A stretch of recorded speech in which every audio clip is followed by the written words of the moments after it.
Joanne Samuel. Thank you very much for joining us, and congratulations on Legend of the Five.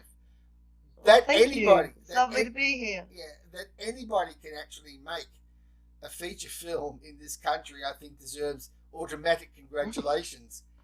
In I totally agree.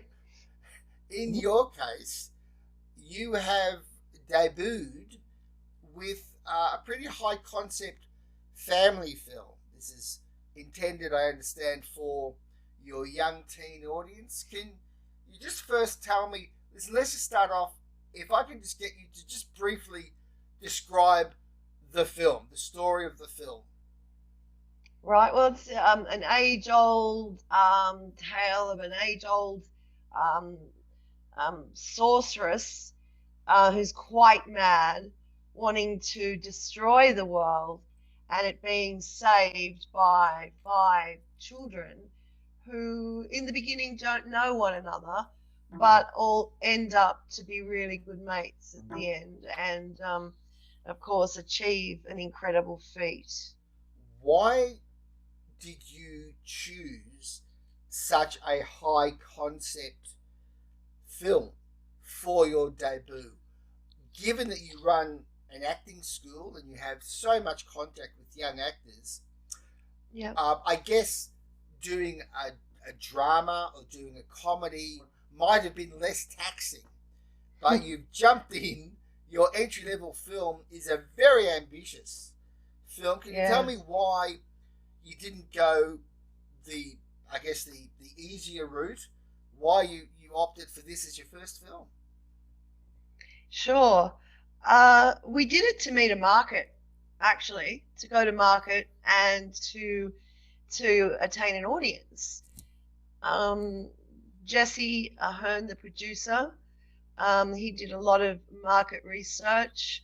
We decided we wanted to make a film, so he looked at what was saleable and how we were going to make something that would meet a market. And so he came up with the fantasy family film genre was the one that would probably, if all the stars aligned, be the project that could meet a market. Hmm. Well, congratulations on being an Australian filmmaker who thinks so strongly about what the market is before endeavouring on their film. I tell my students, that we're here for the audience. You're on stage for the audience. They've bought their ticket. So an audience is vital um, for the play so that it's satisfying as an actor, as a director, as producer to have an audience that actually is there and is connected with the project. I think it's vital. I'm suspecting that you've actually got something that you want to say about the general film scene in Australia, about Oh, the connection or the lack of connection with audiences. I think there has been improvement over the last 10 years, and 2015 did see a great year for Australian film. But, Joanne Samuel, the issue of connecting with audiences remains a bugbear, as does marketing and advertising mm, films. Australian films get released into the marketplace. Most people don't know that they're there, and as mm, a result, they get tiny audiences. What mm. say you? Look, it's all about budget. And unfortunately, Australian filmmakers rarely have enough budget to even make the film, let alone advertise the film and market it. Um, we do everything out of love and passion and a very small budget. And most filmmakers want to put all of that budget onto the screen to get the best outcome. And unfortunately, it means that at the end there's not enough money to really go. And then you've got like the cinemas take their cut, and everybody takes their cut at the end, at the other end, and it's a tough business. It really is. Um, so it'd be really lovely to see the Australian indie film industry supported a little bit more financially. I think at the moment it's going to be interesting to see what happens with the government making announcements of big budget films being able to source a lot of funding from us. But I worry what's going to happen to the indie film market and the filmmakers that are desperately trying to get their projects up. I'm of the belief that the more you make, the more films we can make as a community. You make mistakes, you look at how you could have done it better, but you go back, you make another and another and another, and you just get better at it, and you work out the kinks, and you work out how to put it into the marketplace, and we just all get better at it. I mean, when you look back at the American film industry in the beginning, that's what they did. They made film after film after film. It was like soap opera in a way, wasn't it? They just churned them out and created an industry that is huge. With Legend of the Five, this is a very impertinent question, but are you able to give me some idea about the kind of budget you were working with and what the stress was there? I think I'm actually the EPs asked me actually not to go down that rabbit hole at the moment. I'm sorry, Jim, but that's okay. A lot of it was reinvestment as well, but not a huge amount, that's for sure. Yeah. Look, I've got to just give kudos to Jesse Ahern. He was just an awesome producer that he worked and worked and worked really hard to get this movie up and across the line. Couldn't have done it without him. Awesome young producer. And how is the film travelling, given that it's being released in what has got to be called the strangest time in film exhibition history, I'd say. How have you managed to get it out there, and how is it doing? It's doing very well. It's still in cinema at the moment. 23rd of September, we go to VOD, video on demand. Yeah. So that's going really, really well. I think it's been a blessing in one way, the COVID, that there wasn't a lot of content at the time, especially our genre content. But we've done really well despite the fact that you could really only have, a third of an audience in the cinema at any one time to see it. So, and the feedback I'm getting has been really good. People have really enjoyed it, especially the kids. That's great. Kids have really, really enjoyed it. So that's been awesome. It's been so heartening. It's been really fantastic. Joanne, I think you understand that as a old school journalist that I am, crusty old curmudgeonly film critic, I do have a very firm policy of not interviewing people without being completely honest, because I don't like the idea of having a wonderful chat with someone, then the person reads the review and goes, why didn't they bring this up when they spoke to me? So ever since I was a young bub, I always had a policy of just being honest about films. I did enjoy Legend of the Five. My issue with it, my observation, is that it perhaps moves a bit too slowly. That the pace could have been dialed up a couple of notches to just keep the drive going, so that the threat of the sorceress is always there, just so there's a bit more tension and a bit more forward propulsion. Yep. I could probably agree with you on that. I did want to go back to shoot some more footage that would help build that intensity and help build the threat a little bit more, but unfortunately we ran out of time and budget. But I understand exactly what you're saying about it. There was some criticism that it didn't draw enough breath, that there wasn't enough breath in it and pause, and the tempo. I've heard from a couple of people may have been a little bit too fast, but I think I agree with you.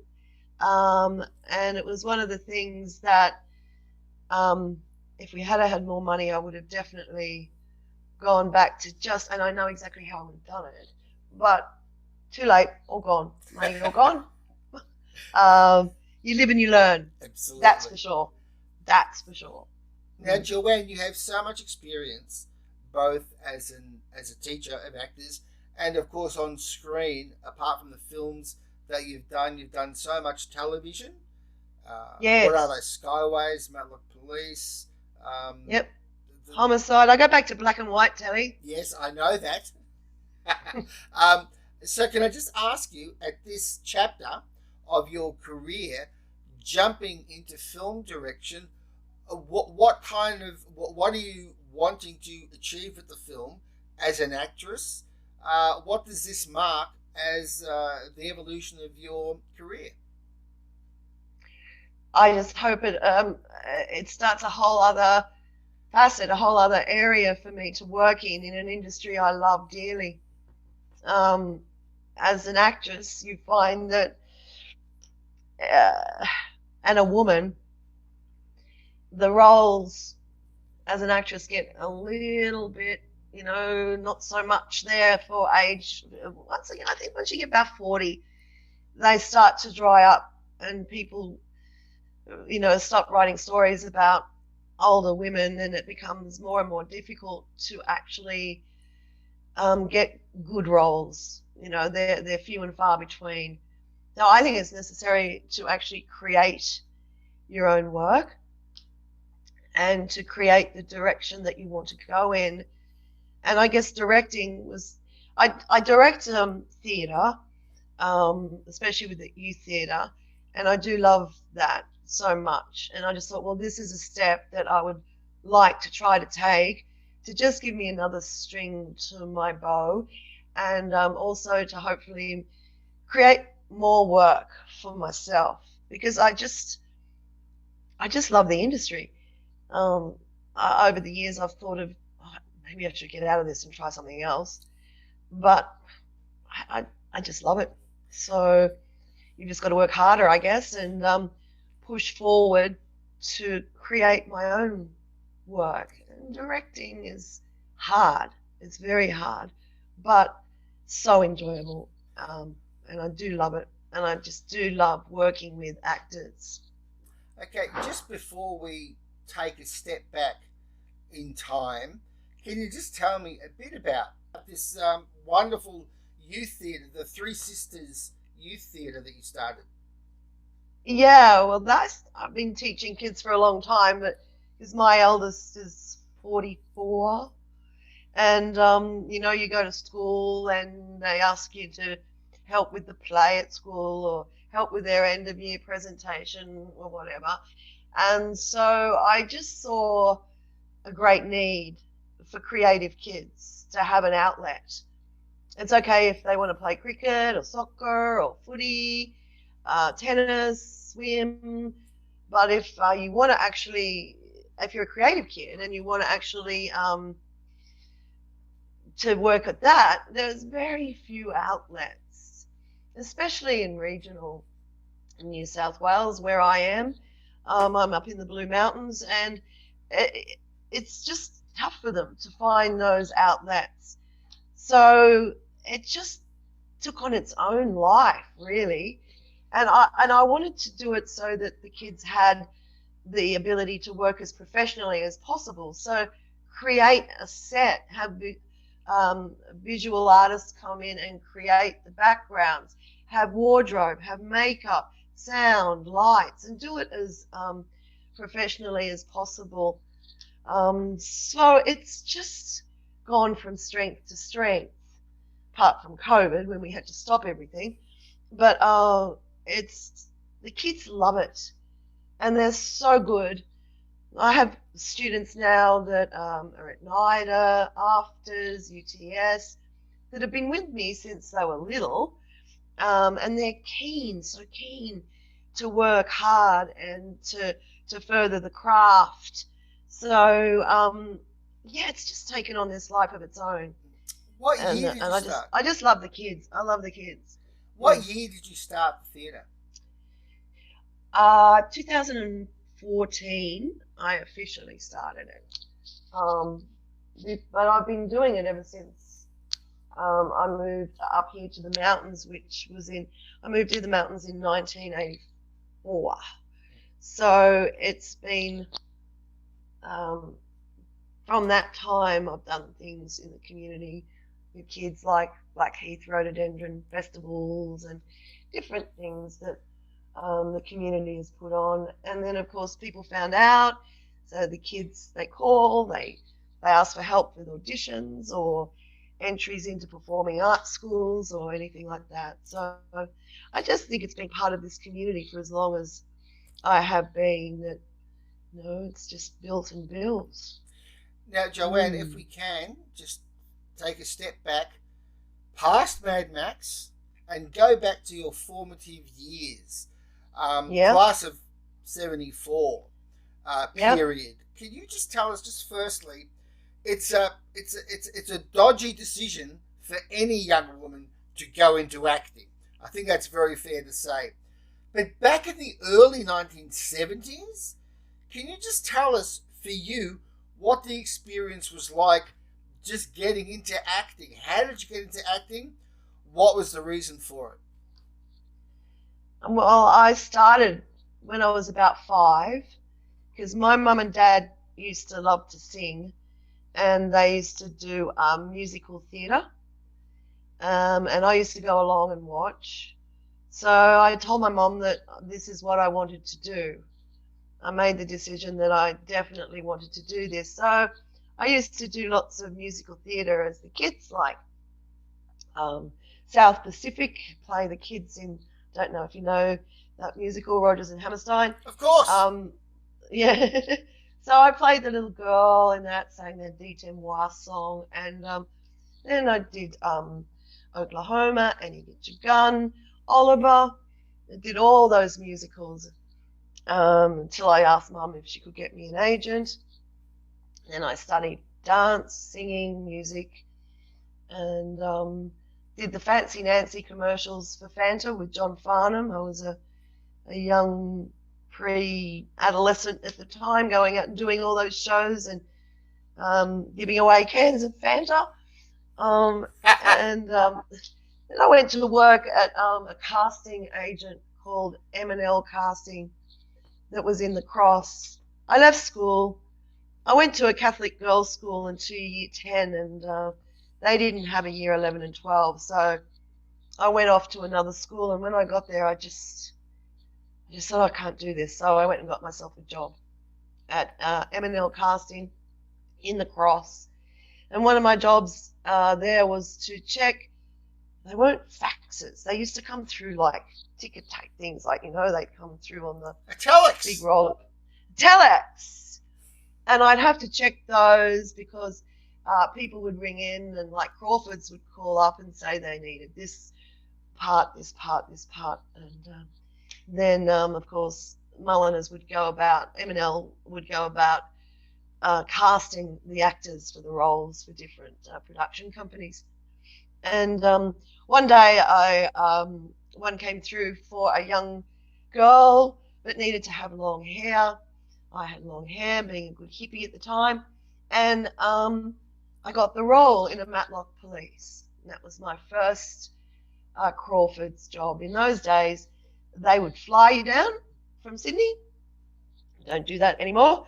And put you up in a hotel, and you would do the exteriors were shot on 16mm film, and the interiors were shot on video, and they called it integrating. And so they would then go back and edit and integrate the film with the video. And that's how Crawford's shot. I know Matlock Police, and I think Division 4, and then I think Homicide was the first one that went straight on to shooting on 16mm, everything. So I used to go down and do all those shows. Regularly went to Melbourne and loved it, had a great time. And then went on to do heaps of them. I think that era was the golden age for Australian television and for film. The 70s, it just took off, and I think we saw the best of it. We were a really great community of creatives all together, and Crawfords, what a fantastic company it was to work for. Hector Crawford, he trained up directors and editors and cinematographers.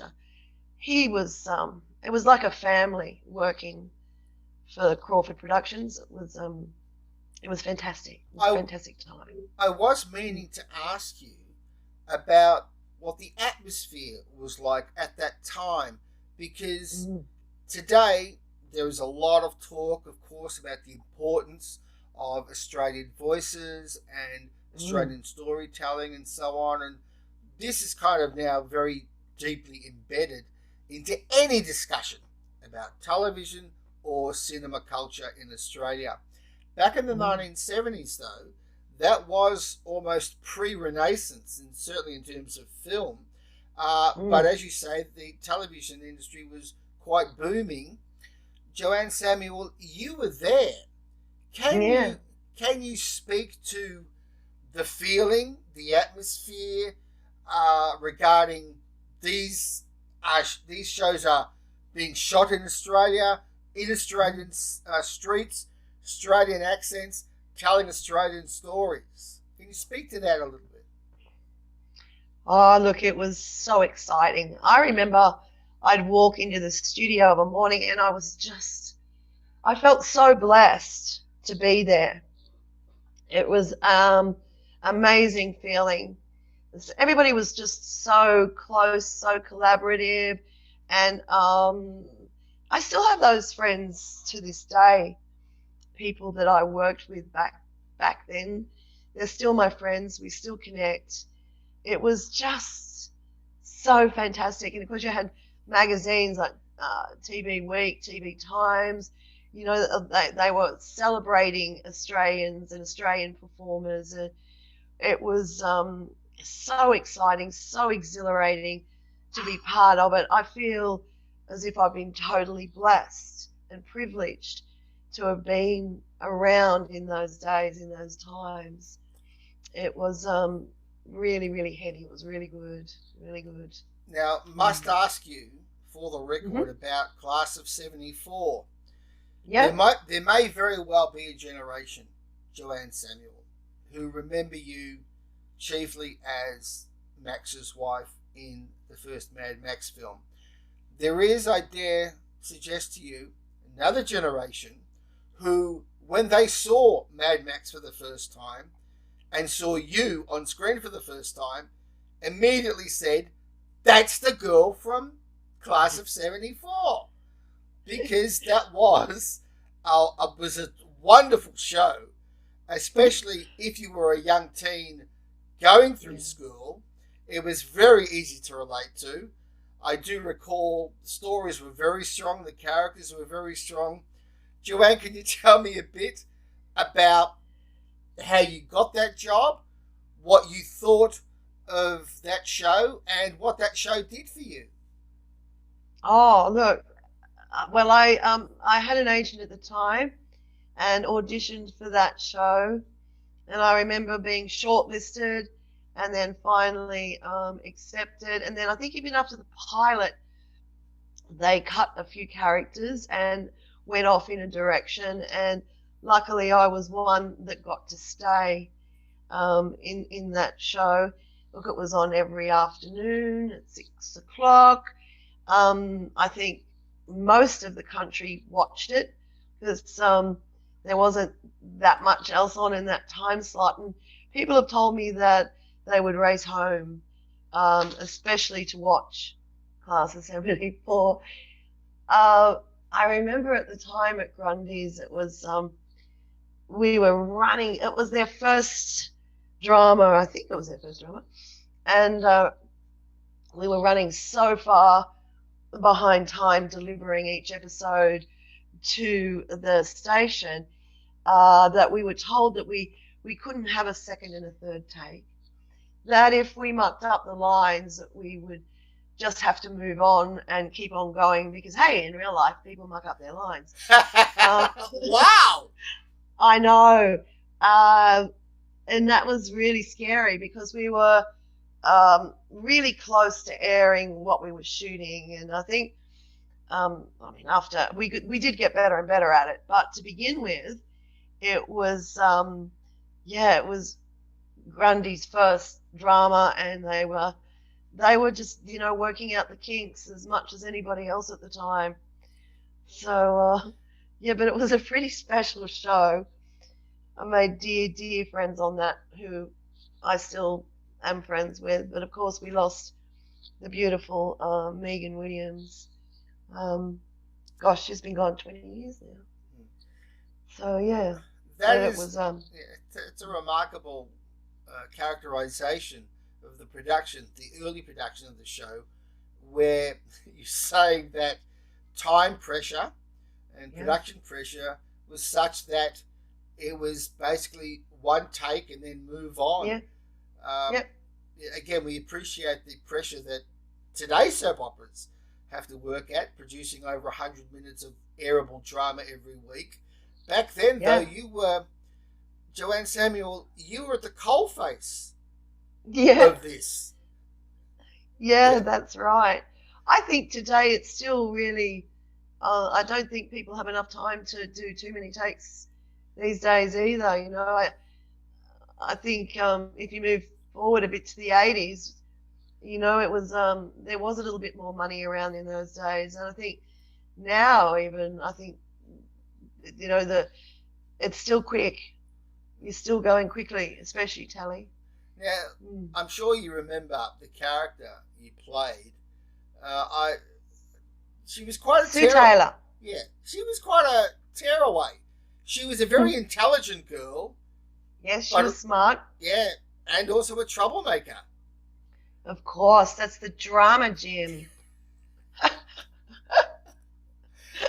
You got to have that conflict. You got to have all that. You got to, be more than just the good kid. Yeah, and a very forthright character for a female in the early 70s, which of course was the great cauldron of feminist thought, of the rising women's lib movement. Was the production aware of the of what was going on with the women's movement and how that reflected on your character? Oh, very much so. Oh, absolutely, we knew. I mean, those times, if you think about my mom and what she went through, I guess, the changes of the 60s, when all of a sudden the whole world opened up for women.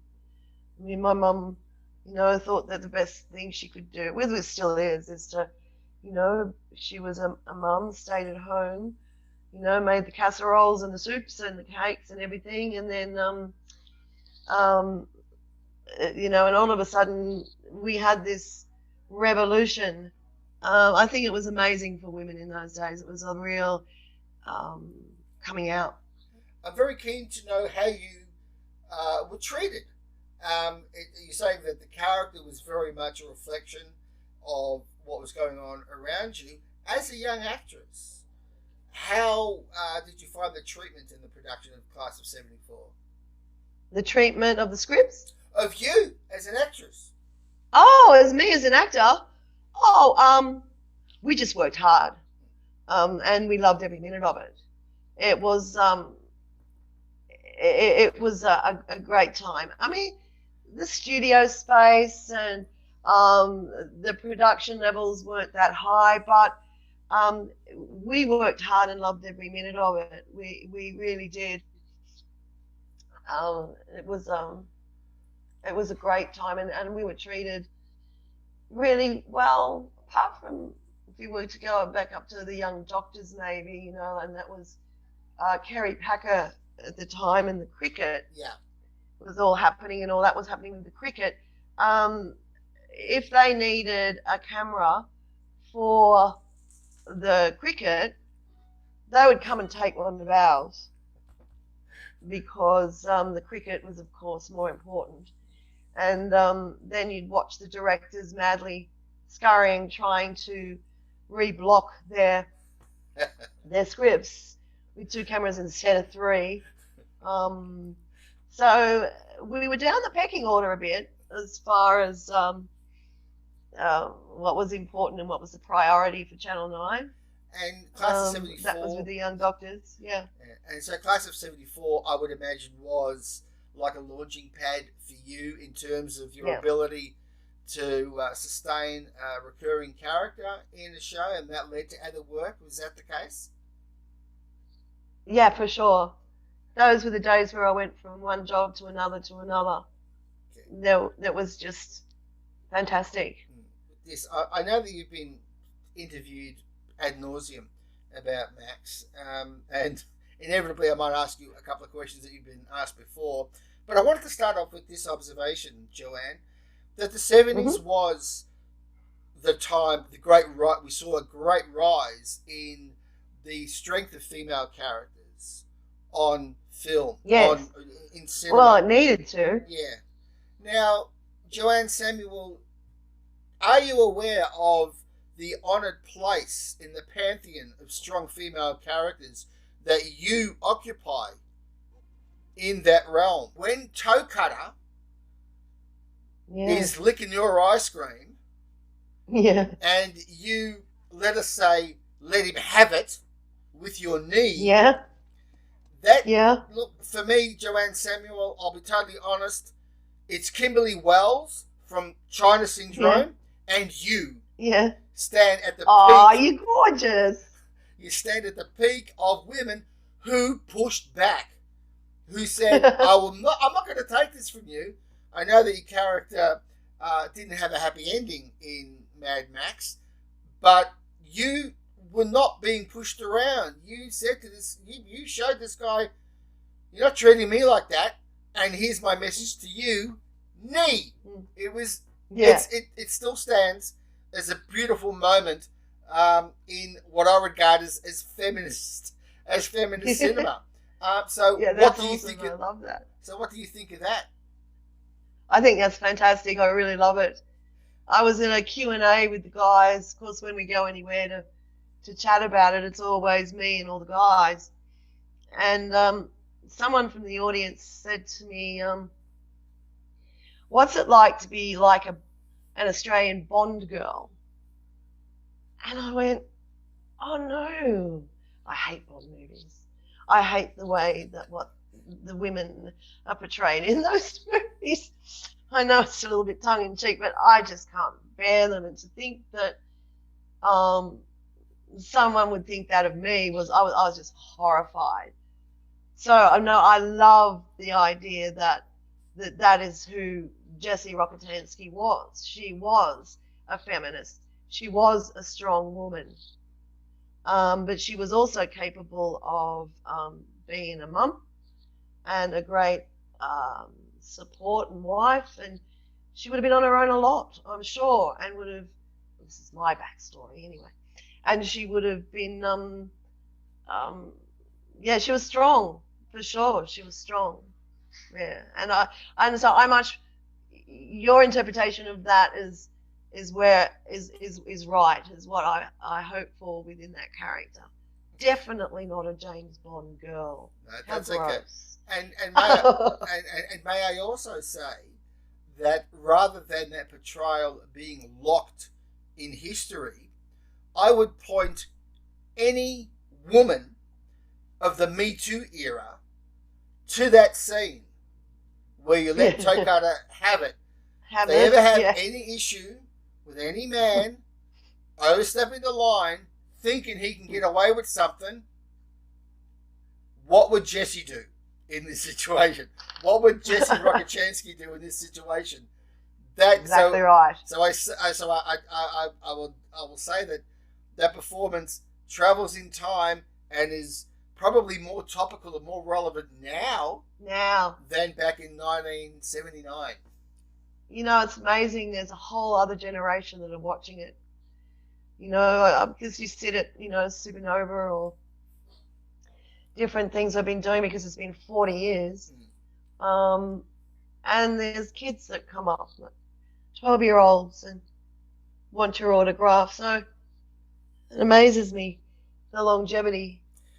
And I think George Miller actually said, after he shot it and edited it together and looked at it, he thought, who is going to want to watch this? Was that, because I did want to ask you, hopefully in a question that you haven't been asked before, but I did want to ask you, did you have any idea what you were getting into when you signed on for that film? I knew it was something different because I'd never read a script like it before.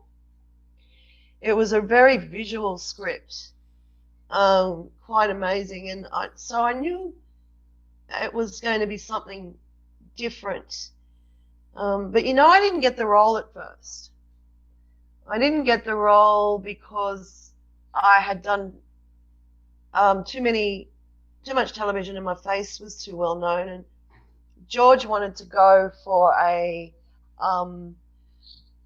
new face. And so Rosie Bailey, a young actor, got the role. And she was riding out to location on the back of the bike with Grant Page, the stuntman, very early in the morning. And they had an accident on the bike, broke her leg. Grant Page saved their lives, really. They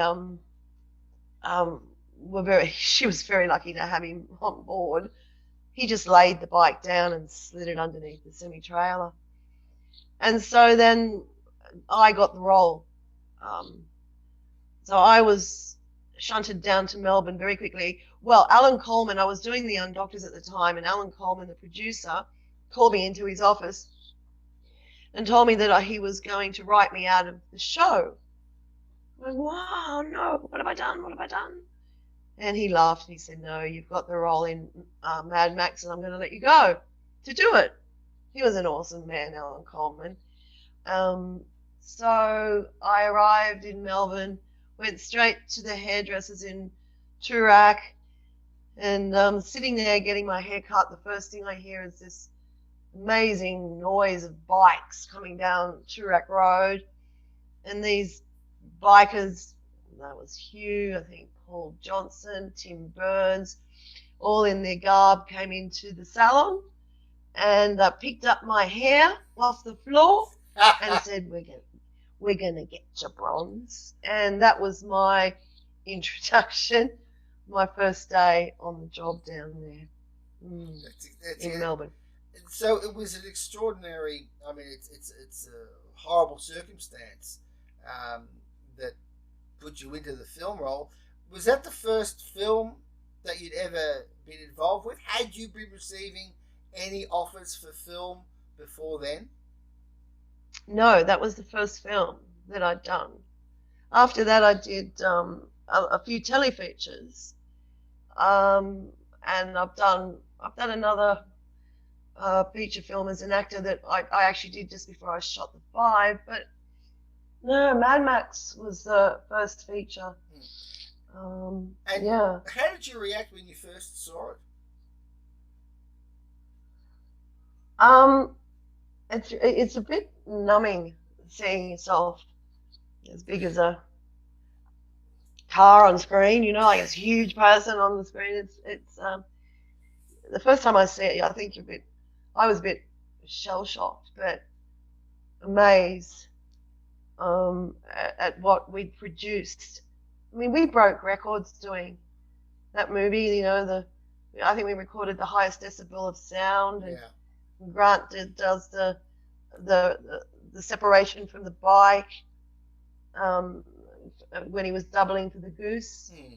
I think that was the biggest separation that had ever been filmed. No green screen. Everything was real. Well, it was analog. It was the height of. I mean, it was analog filmmaking. Anything that was done had to be done in front of the camera. You couldn't get away with model cars or miniatures, could you? No. Oh no. Everything was real. Everything was actual speeds. And this is one other question I've been dying to ask you. Did George Miller actually sit down with you and make the point to you of the importance of what was going to happen to you in the film? That this was the explanation, that this was the origin story, basically, of what happens to Max. Why the mad is in front of his name. It's because of what happens to you. Did he actually make that point to you, Joanne? Well, I guess it was there in the script. As actors, we would sit around and work. We would run things as actors. The set was pretty insane, I have to say, because the actors, the biker actors, they were the roles. They lived. They didn't change They didn't take their wardrobe off at the end of the day and their makeup and go home. They just went home, and they all stayed in one place. And Steve, Mel, and I, and Grundy Page stayed in another. So we lived the film, really. Do you get royalties from the film? No. Bummer. No. Mm. Yeah, no, it's a bummer. Yeah. And when did you first realise that it wasn't just some role that you played in a movie? When was the first inkling that you had that now this is now a legacy role? This is something that I have to really embrace and come to terms with and accept generational adoration for something that you did quite a while ago. Joanne, when did that first strike you that was the case? I think when Cinema Papers came out and I was on the front cover with that iconic shot of me running down the road. I think that would have been the moment, actually. And you still keep in touch with members of the cast and crew? Oh, yeah, absolutely. Yeah. I've always stayed in contact with most of them, actually. We get on really well. We sign autographs together, and it's we shared a house with Steve Bisley in Melbourne for a while, and his family and my family. We had this big house when we were young, and after the film, and we've always been close friends. Toe Cutter, Burns came back for Fury Road, so there was no issue with the fact that the character he played in the first Mad Max, carks it. They brought him back. Have you heard any approaches, any whispers, anything about the possibility of you doing something in a possible Mad Max 5? No, I haven't. Would you? Be nice, wouldn't it? Well, yeah, I was going to ask you. That would be quite fitting, I think. Yeah. So maybe you can give him a call for me, Jim.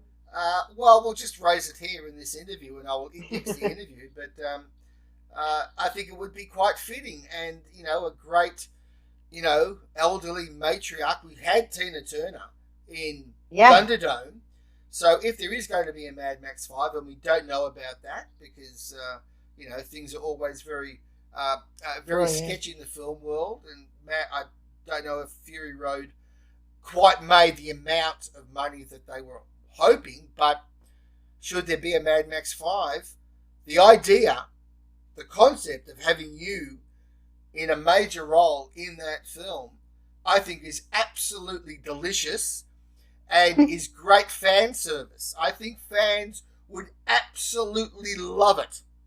Oh, I think so too. It'd be awesome. I would definitely jump at it. And I'm very keen to know what you're up to now. You're continuing with the youth theatre. You're still up for work? Yes, absolutely. I've got another project that I'm looking at to direct. It's really, really infant stages. Is this a film? But youth theatre, we've tentatively started back gingerly.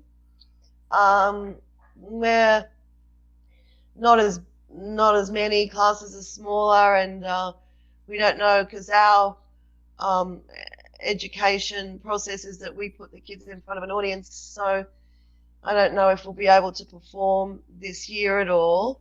But the kids just, they hustle and hassle me to get back. So we're just starting back very tentatively with small numbers. This See how we go. Yeah, this directing project, is that a film? Yes, it's a feature that I'm looking at. See how we go with it. Mm. Takes a bit of time to get something up, doesn't it, in this country? All films are difficult to make. Are they too difficult? Is the degree of difficulty higher than it needs to be? Oh, for sure. But that is because of this is where we live, and our population is a small population. We've got to meet an international market to make any money, and that's tough because it's really competitive. But definitely we could do with a lot more support to have a vibrant industry in this country. But it is incredible. I mean, even Bruce Beresford finds it hard to get films up. Everybody in this country finds it hard to get films up in this country. Because everyone's always happy to talk about their politics, but matters of faith don't often come up in interviews. I understand that you are a very committed Christian. Can I just ask you the role that religion plays in your life and has played in your life? Can you just tell me just how it figures into your life and how it's evolved? Oh, it's the total bedrock of my life. It's the cornerstone in my life. It's exceptionally important to me. It's really nice to have it. I see it, faith, as a gift. Some people have it, some people don't. I see it as a gift. So it's so important to me. It's everything to me. Yeah. And how long have you been a devout Christian? Was it something that kicked in middle age, or when did it happen? I guess it was roughly about 19. Well, it's quite a bit of a story, but I was I was raised a Catholic, but I got to a certain period in my life where I met some people and I was also searching and found more, so truth, and I found more ability to have a personal relationship with God that my Catholic faith didn't really offer me, or I didn't see, or in that time. So I jumped ship and went across to a really lovely Baptist church that actually nurtured me and loved me for many, many, many, many, many years.